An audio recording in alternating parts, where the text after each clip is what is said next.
Heut sing ich euch Gstanzler, der hört jeder gern. Drum passen's gut auf, meine Damen und Herren.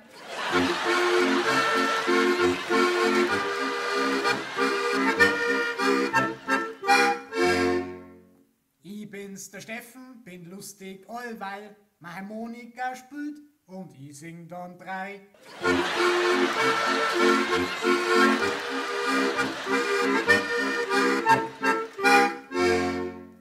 Ich komm aus Irmert, aus dem Oberpfälzer Land. Jetzt sag ich eins, das ist ja kein Schand.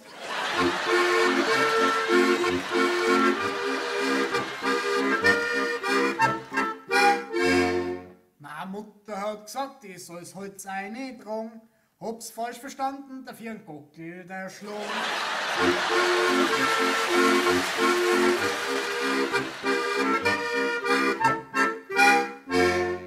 Mein Bruder, der Thorsten, hat Borsten im Gesicht. Der sollte sich rasieren, aber er will's halt nicht.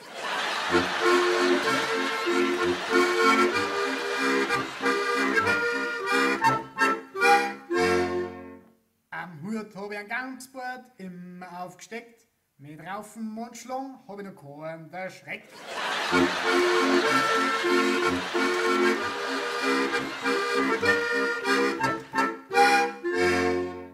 Drei Wochen vor Ostern, da geht der Schnee weg.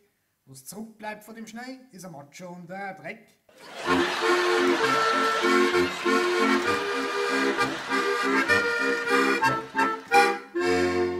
So, jetzt danke ich euch schön, vielleicht Gott, ich muss gehen. Habt's bestimmt nichts dagegen, wenn wir uns wiedersehen.